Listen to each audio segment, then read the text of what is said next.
Hey everyone, this is Steve Weintraub with Collider, and we are here in, I'm saying Collider again, the Collider Sundance Studio, which is sponsored by Saratoga Springwater. Huge thank you to Saratoga. Covering Sundance is expensive. We really appreciate our sponsors. I'm here with for Landscape with Invisible Hand. I'm so excited to see this because this is my genre. Sci-fi is the one. And I'm so excited to see this tomorrow when it's going to premiere here at Sundance.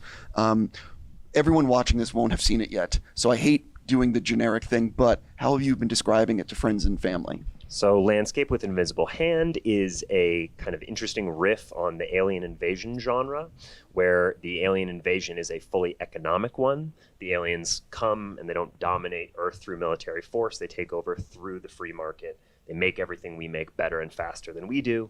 And within that world, it's the story of a young artist and a young woman that he meets at his school, played by Kylie here, and their attempts to save their struggling families by monetizing their courtship and their young love. It's what I really am looking forward to is this is unlike any movie that I've, like, this is not like a synopsis I've heard and you know, movies have been made for over 100 years. I've never heard this one, which is one of the reasons why I'm excited. But I am curious for you, what was it like reading the script for the first time? How much were you told in advance, like what this story would be? And how much was it you discovering it in the script? Yeah. I don't know.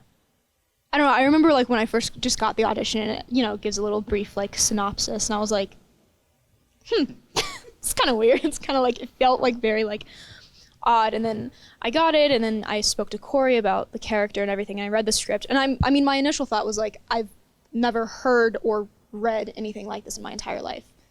And I was mainly excited because aliens and I love sci-fi. And I thought it was like, I was so excited to work with like Cory because I love his previous work. But I don't know, my previous thoughts were just like, I've never seen anything like this in my life. And I was so excited. I'm curious for you, what is it like? You've booked gigs, you've been working, but what is it like when you are meeting a director for the first time, either on Zoom or in person, and you really want the gig? And like, you know what I mean? Like, how nervous are you on that Zoom call? And how much are you sort of just, it's going to be what it's going to be?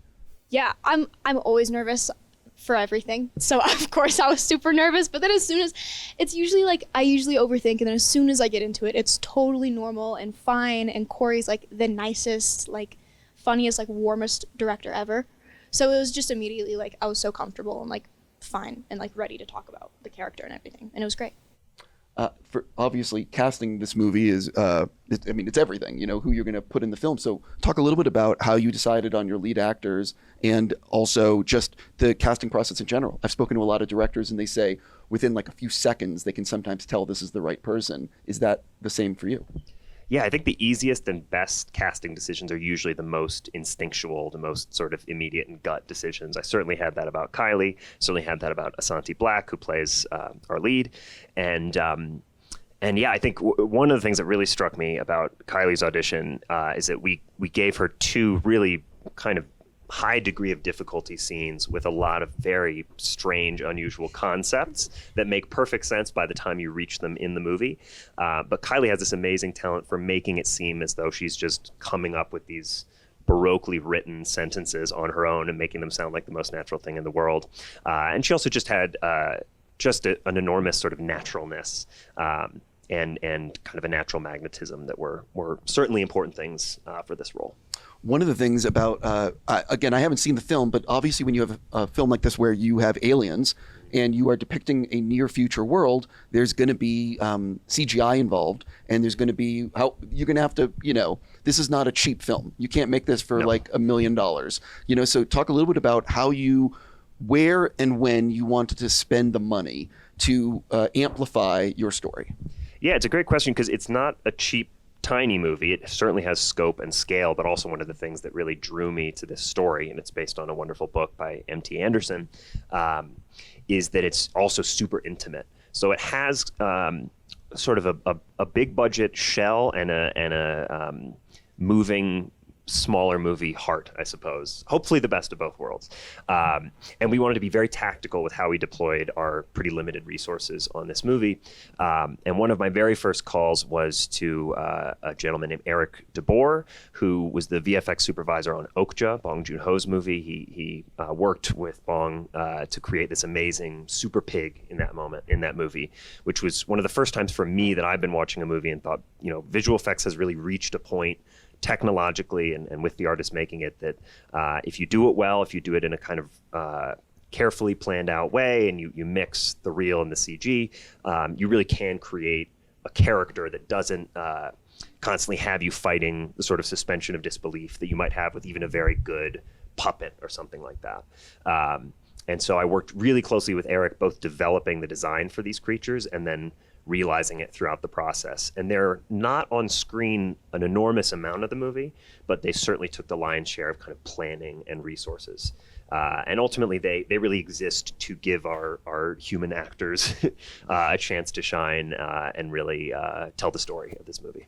By the way, for people that have not seen Okja, phenomenal, and changed my eating habits. I hope so. I literally changed my life because of that film. Are you a vegetarian? I don't mean to get into this. I don't eat red meat basically. It's so rare. And it's from that film. It literally changed my life. It certainly changed the degree of guilt I have about my eating habits and some amount of my eating habits. Yes, if you have not seen it, I strongly recommend it. Just throwing that out there. So I am curious if you could talk a little bit about one of the things I read, that you wanted to design aliens that had never been depicted on screen before. So how did you end up with the final look, and why was it important to you to obviously create something that had never been done? Yeah, well, I'm sure that's to some degree the goal of anyone that sets out to create a new creature. I think one of our unique challenges and opportunities was this is based on a book that has not previously been adapted into any visual medium. And the book is very careful about describing only what it really needs to describe about these creatures and leaving the rest to your imagination, which is totally the right tactic in a literary world. But obviously we're working in a visual medium. So we wanted to create something that preserved the kind of mystery of these creatures that the book pulls off so well, but also gives you something that feels very tactile and very real. And without giving too much away about them, it was endless iteration, working with a bunch of really talented concept artists and just not settling until we'd found the design that felt kind of perfectly simple and perfectly different. And our kind of mantra in creating those creatures, there's a stray line in the book about how they don't look much like any existing creature. They look, if anything, like sort of squat coffee tables. And so coffee tables was our sort of was our sacred phrase in designing these creatures. I'm curious for you, when you were looking at the schedule and you're looking at the script schedule, what was the day that you had circled like this could be a really challenging day for me? Ooh, there's a scene where Adam and Chloe, me and Asante, go up. I don't know what I can say. You can spoil. They go up to where the Vuvv, the aliens are, and they have a conversation with one. And I didn't know how challenging that would be because, you're speaking to something that's not there. I mean, it was there, like physically, but like it's speaking back to you, but I wasn't actually like speaking back to us. So I don't think I was concerned, but I was just a little like, I don't know how that's gonna go. I've never really done so much work with like CGI VFX. So the whole process was non-existent scene partner. Yeah, with a non-existent scene partner, but it was great. It went fine. If you don't mind me asking, how long did you actually have to shoot the movie? Something like 34 days. Do you have a better memory than me? I think it was about 34. Yeah. It's the longest I've ever had on a movie, but as it always does, felt very tight for what we had to accomplish in that period. Yeah, 30, for people that don't realize, I mean, there's some movies here at Sundance that were shot in 14 days, but like a big budget movie could be 70 days. Yes. And obviously 100 and something, but 34 is a tight schedule. So what was the things that you were really nervous about being able to pull off with the time that you had on set? Yeah, I think as Kylie alluded to, we had to kind of develop a new not unique in the history of cinema, but certainly unique for a lot of us. First time for a lot of us. We had to develop a way of working with these creatures that were not physically present on set. We had a system of sort of proxy statues and a really brilliant sound team that had all sorts of tips and tricks and ways of achieving that. But certainly those days were tricky. And then it was just a lot of story to get through. And I think it helps when you have really prepared actors and great actors that you just don't need to, as a director, you need to know when you need to go for those extra, 10 takes or something like that. But Sure. It's also a real skill in knowing when you have it. And that was certainly important on a tighter schedule like this. So one of the things about this is it takes place in the near future. So what is some of like the near future technology that we currently don't have that you wanted to depict in the film? It's a good question. It's something we thought a lot about because I think my aim, what drew me to this book was its kind of metaphorical, sort of aphoristic approach to the future. It was not an interest in designing a whole lot of very kind of fascinating whiz-bang technology. I think one of the interesting ideas of the book is that when aliens come, they bring this incredible technology, but only a handful of the richest humans can afford it. And our story almost exclusively focuses on the rest of the humans that are left down on the Earth's surface and have to make do with technology that's not all that dissimilar from what we have now. We wanted to create some interesting little pieces of technology that feel very sort of emotionally real and feel like sort of maybe increasingly surreal, bizarre, uncomfortable versions of some of the technology that we love to hate in our own lives today. One of the things, again, that I read that hopefully the film, when you leave the theater, you're going to want to talk about it. You're going to want to maybe debate. So is that one of the things that you hope that people take away?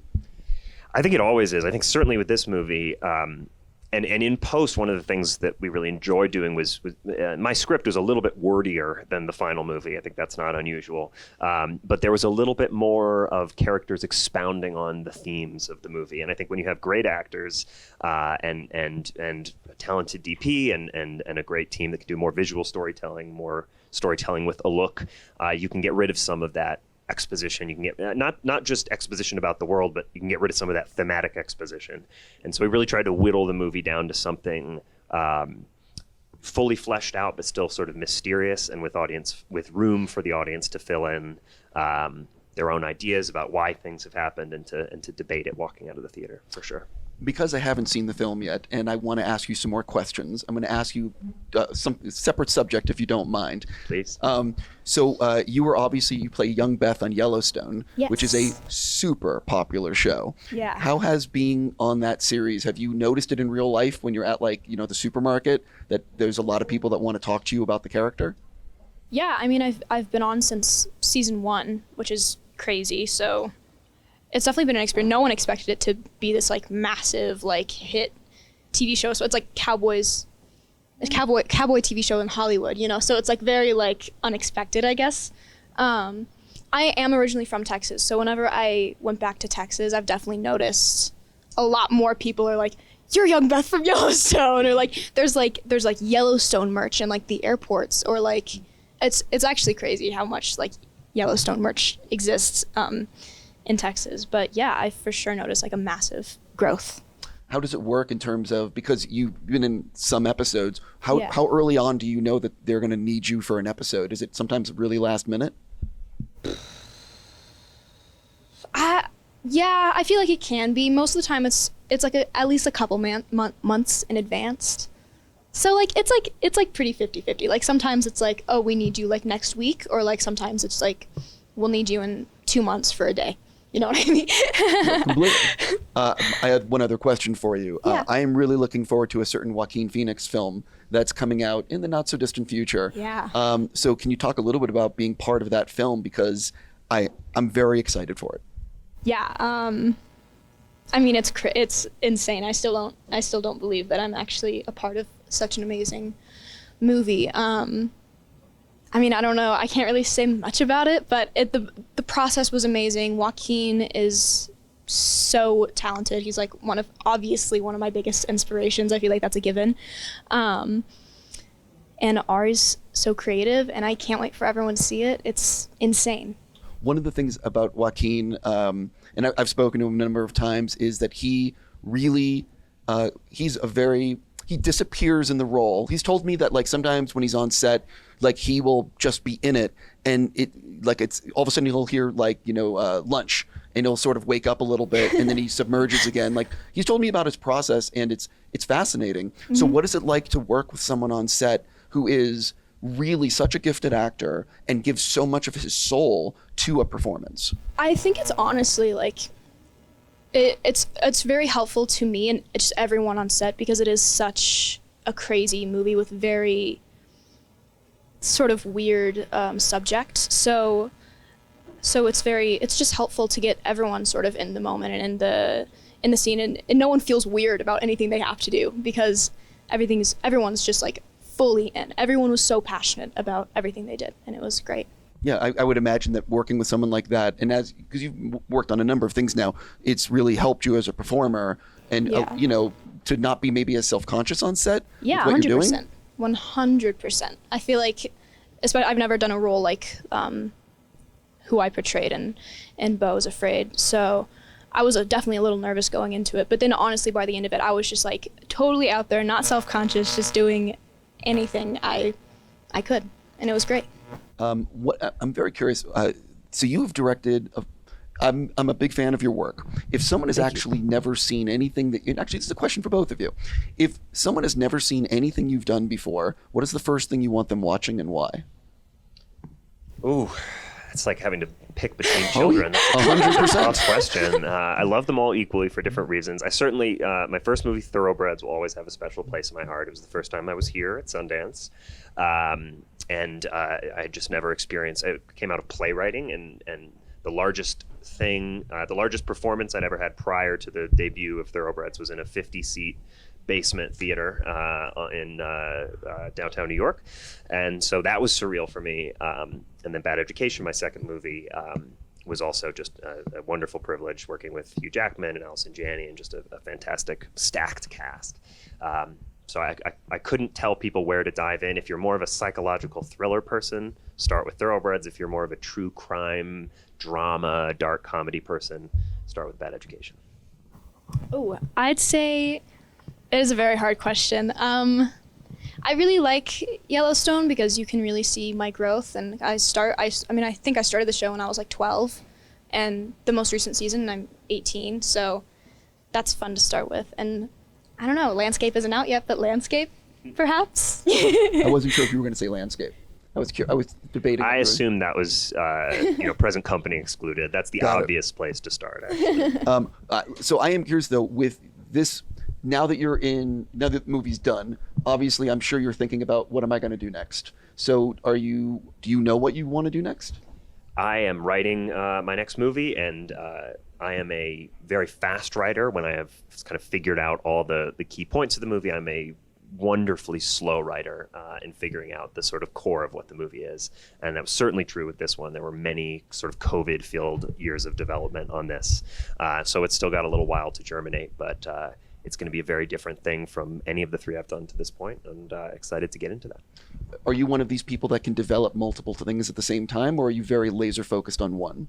I'd say closer to laser focused. I certainly do have a couple irons in the fire at any given time. I usually have one kind of baby at a time, but I can split my attention to some degree, but I have friends that can truly juggle 5 or 6 projects at a time, and I'm in awe and envious of those people. It's so fascinating because I know a lot of, like Guillermo del Toro, he will develop like 8 things at the same time. Yeah. And he talks about, like, he just told me recently that like something that he wanted to do that he was passionate about got turned down. I'm like, how the F does Guillermo's projects get but that tells you everything. Times if Guillermo's getting turned down. But that tells you about Hollywood. Yes, where certainly. Even like a major filmmaker who is won Academy Awards, when he still can't get certain things made. That's why Well, absolutely, and it's an expensive business, and I think we're always grateful for the studios, the independent financiers, all the people that allow us to make these movies. But certainly, and I think as the ambition of the movies you're making grows, the difficulty of getting them made grows. And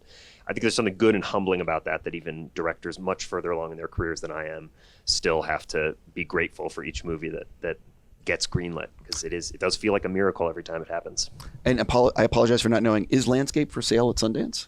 No, Landscape is with MGM. So It's the first time I'm not taking a movie to a festival to sell, and I highly recommend it. It's a much more relaxing process.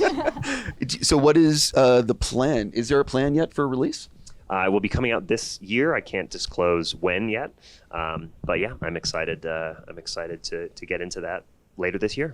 I am excited to talk to you when I've seen it, to ask more specific questions, for example, also to you. But you know what I mean. But listen, I really want to thank you both so much for coming in and talking with me. And I really hope you have an awesome Sundance. Thank you so much. It's been a real pleasure. It's been Thank great. you.